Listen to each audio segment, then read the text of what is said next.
So today's topic is hearing the voice of God. And usually that takes a lot of, especially nowadays, it takes a lot of discernment. Or not discernment, discipline. So the Lord, He's not going to speak in mess because that's not how He functions. He's not going to yell at you, of course, because He's our dad. He loves us. He's not going to do something that may seem overwhelming to us. So, a lot of times in the Bible, he encountered people in different ways. He ran past Moses. He blinded Saul, who was turning into Paul. He now, he'll encounter you in a different way too. But it has to be specific to what you need. Yeah. I remember when I was younger, I had a situation where he encountered me. It's because I needed it, because I was praying, and he had to give me confirmation that I had to do something that I did not want to do. I did not want to do that. But hearing the voice of God takes a lot of, you have to be consistent. You have to show your consistency, and he will literally, if you meet him halfway, he'll get there. Well, he will get there. He'll get there wherever it is.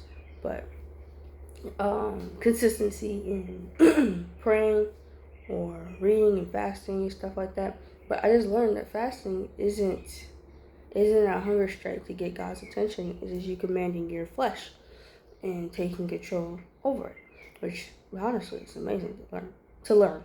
But yeah, so anyways, back to the topic. Hearing the voice of God is very special. It honestly is like, oh my gosh, this creator universe just spoke to me. It's really amazing, and it's something that you hold on to forever. At least for I definitely did.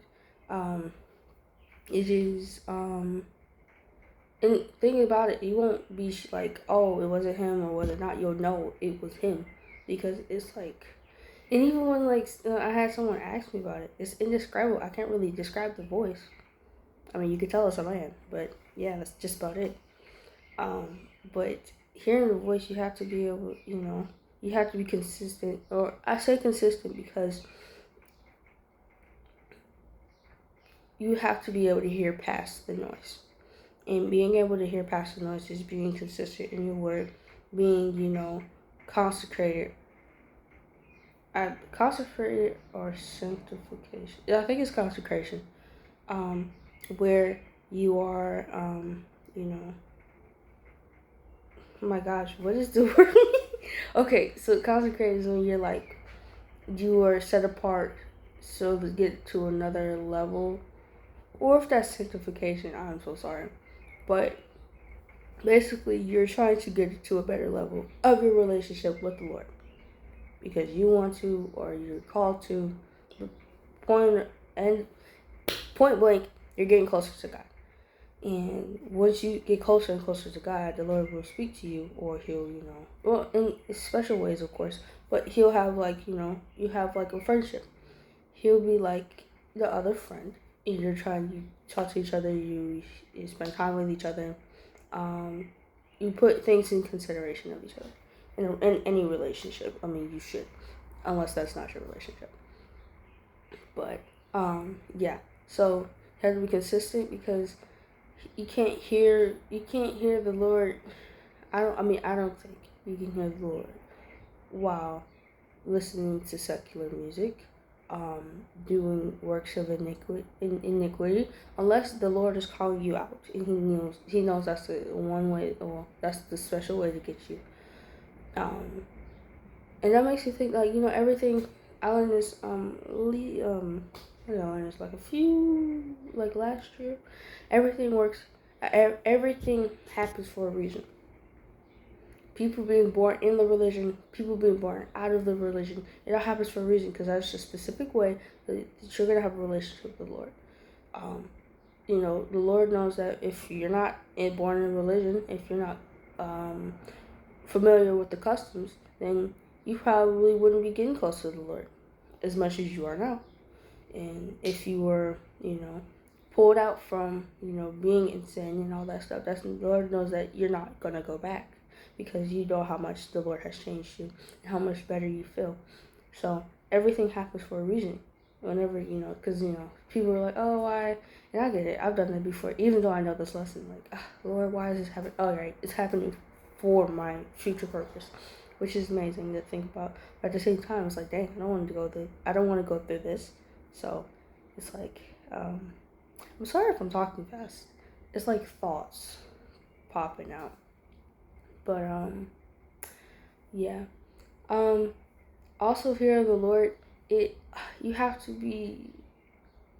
know his presence. Like with Jacob, he can tell that the Lord was there and he was there no longer. You have to tell when he's not there and when he is. So whether you can get up to see, like Jacob, whether you can get up to be there when his presence is there, you have to know when it's not there or when it is. So you have to spend a lot of time in his presence. You have to, of course, you'll be in the presence of others. I don't know if people can officially isolate themselves for the whole world.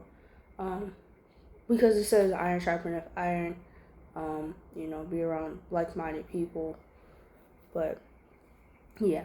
So, basically, try to get into, and I'm going to do it too. Try to get more into the Lord, or just like do things that you know for a fact that you like.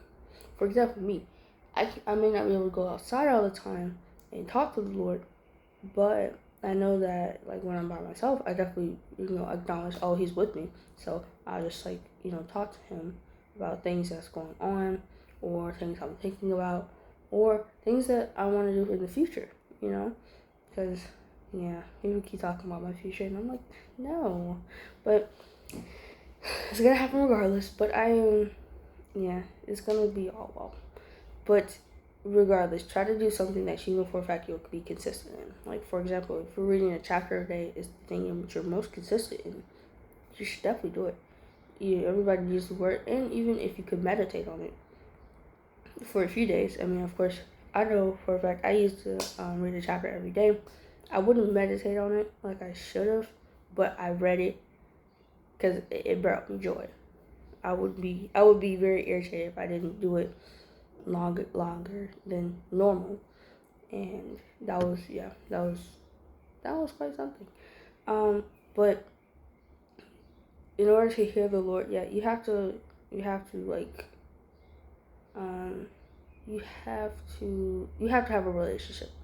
Well, you don't have to. I'll say that. Most times, if he's going to be consistently talking to you, like for example with Moses, he went up to the mountain, and the Lord came down and spoke to him. He had a very good relationship that they were consistently talking back and forth, giving him information, giving him commandments, giving him what to say, what to do. That is a good consistent relationship, a good communication. In relationships, communication is key. So in our relationship with the Lord, we have to have good communication. For example, the people, the children of Israel.